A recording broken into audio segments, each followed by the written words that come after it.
Alright then guys, I'm just getting my last piece of equipment ready because tomorrow I'm travelling to Bremen in Germany for a professional squash tournament. It's a 15k challenger event, so yeah, it should be good fun. Bremen's a really interesting place historically, so yeah, we're going to explore and have a look around Germany.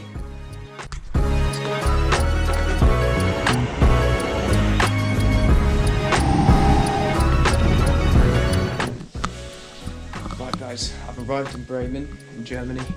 Got picked up at the airport by one of the tournament organisers. We're in pairs this tournament. The hotel's provided by the event, which is nice. I'm staying with a Guatemalan guy, which is really cool because I can actually speak a bit of Spanish as well, which helps. We should get on well. Let's check out the view from the room. Here we go, Germany, baby. Anyway, heading to the club now to have a hit, and then my first round is tomorrow, so yeah, catch you in a bit.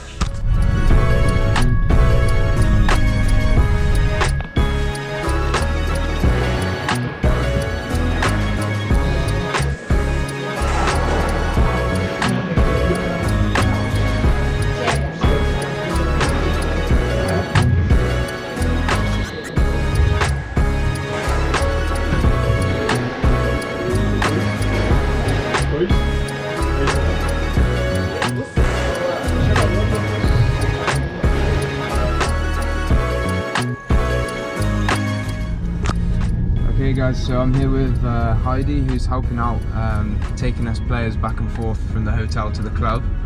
And Heidi, you're a local here in Bremen, aren't you? What job do you do? I work as a police officer at the Maritime Police Office. That's cool. That's cool. So you work for the Sea Police? Yes. On a boat on the river here? Yes, on the river, and also we have in Bremen we have two separate stations. So it's Bremen and Bremerhaven. Yeah. And the main station is in Bremerhaven. So we also go we also have a big boat that we share with Niedersachsen, and several times a month we go on that boat. Yeah. And we even drive the whole North Sea to really? Yeah, to the borders of Holland. Right. Okay. And what do you have any cool stories from working on the police force?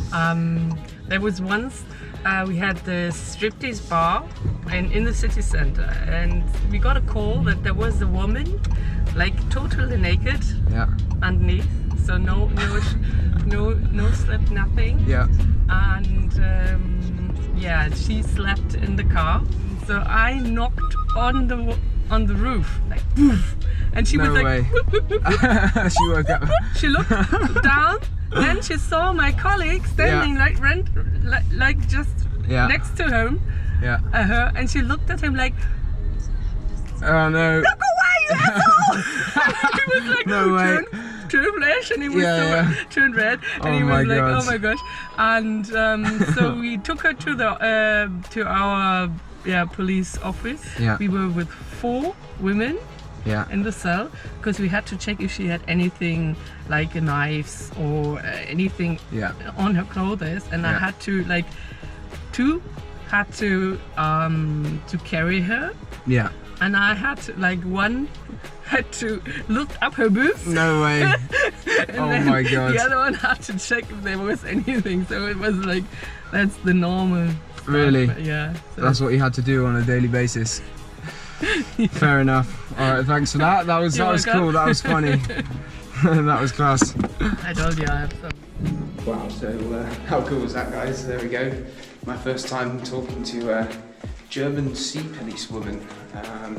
So yeah, if you found that interesting, that's one of the great things about these tournaments. You get to meet the locals, meet the awesome people of the towns that you're in. So yeah, thank you so much to Heidi for that was class.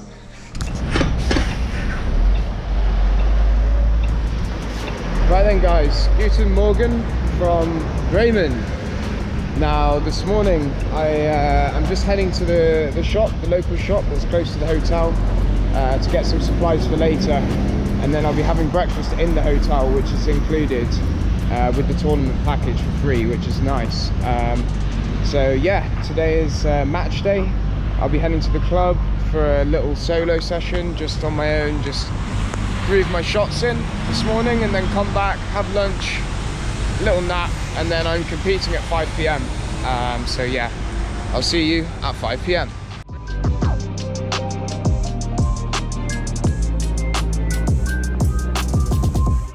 So guys, just before I leave you for my match today, I'm stood outside this like newsagent's corner shop type thing. We've got Beck's here on show, famously brewed here in Bremen. I just wanted to show you this. Now, this is like some kind of tobacco machine where you put your money in, you press which one you want, Winston's or Marlboro, and your tobacco comes out here.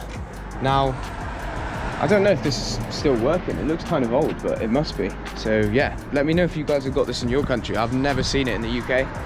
Pretty cool. Let me know where you're watching from, and let me know if you've got one of those. Anyway, I'll see you at the match.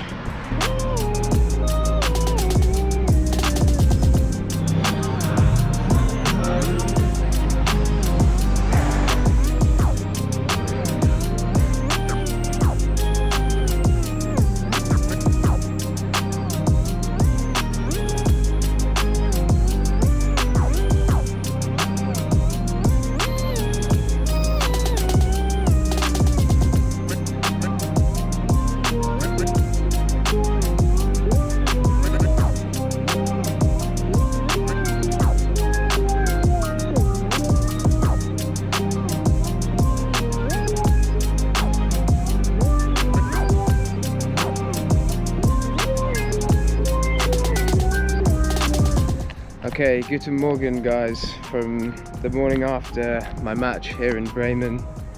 Yeah, tough one yesterday. Obviously lost 3-2. I've been on a comeback actually from quite a bad illness that I picked up in Pakistan, and it's just taking its toll a bit on me, but I'm coming back. I'm feeling a lot better. I'm getting stronger every day, so yeah, I can take a few positives from that. I'm heading into Bremen now. Because it's quite an interesting town, like historically, and there's a few things from the World Wars that I'm going to show you guys.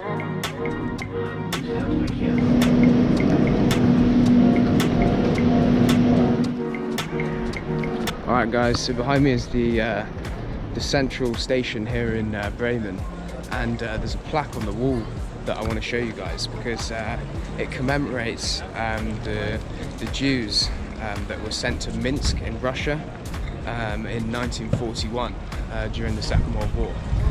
Germany sent quite a few Jews there during its occupation of the Soviet Union, and yeah, I'm just going to show you it now. Soon after Operation Barbarossa, the invasion of the Soviet Union by Nazi Germany in June 1941, the Minsk ghetto was created, as well as Ghetto Hamburg, with many of its inhabitants coming from Bremen. Over 100,000 Jews were housed and murdered in these camps, and when the Soviets retook Minsk in July 1944, there were approximately 50 survivors. Now my next stop is here in Nelson Mandela's Park. And it's named this way because jumping back a few years from the last place to World War I, the Germans actually used quite a few African soldiers from their colonies in Africa, and they built this elephant here to commemorate it. It's actually huge. Like, I'll get up a bit closer, check it out. When the war broke out in 1914, the commander of a small army in German East Africa was determined to distract as many Allied troops as he could, and he raided many British positions in the British East Africa. Due to the nature of these borders passing through the middle of native communities, many families had to fight against each other, representing their respective colonial masters. It is estimated that around 90,000 African porters died for the Allied forces, and although there are no German records for their number of African casualties, food shortages in 1917 led to 300,000 civilian deaths in German East Africa. Guys, this is pretty cool. This is probably the coolest part of World War history that I've ever seen. This is bunker B31. Now, it has 5 stories and it could house up to 261 people. And basically, it was just a bunker for the people of Bremen during the Second World War. Now, obviously, it couldn't house everyone, but it marked the last part of the German resistance when the English troops took the city in April 1945. So yeah, I'm gonna have a little look around it, but how cool is that? The Allies carried out 173 air raids on Bremen over the course of the war, and 62% of the city's residential accommodation was destroyed, killing over 4,000 civilians. So yeah, there was a guy called Werner Sieber, I think I'm saying his name right, and he was the commander of the garrison here in Bremen. And yeah, he was crazy to think that he was cooped up here on that night. There was apparently a fierce night battle, and the English troops finally captured the important city of Bremen. Alright guys, so I've left Bremen now. I'm currently on a 5-hour bus to Berlin to get my flight home, and we've stopped off in Hanover. Bremen was actually bombed quite a lot by the US and the Royal Air Force in the Second World War, and so was Hanover. 90% of Hanover was completely destroyed by bombing raids, tormenting the city. So yeah, that's my short bit of history. We don't have long here, so I'm going to get back on the bus and travel to Berlin. Okay then guys, we finally made it to Berlin. Now I'm going to leave you next to this amazing piece of history. Behind me is the Berlin Wall. This is actually the last street to be cut off by the Berlin Wall. Now the Berlin Wall separated East and West Germany. The Soviet Union had one side, and then the Brits and the Americans had the other side, and families were split up. It was a very troubling time for Germany and for Berlin, and so yeah, I'm going to leave you here. This was World War II, by the way. I'm going to leave you here at this amazing piece of history, the Berlin Wall, and yeah, I'll catch you in the next destination.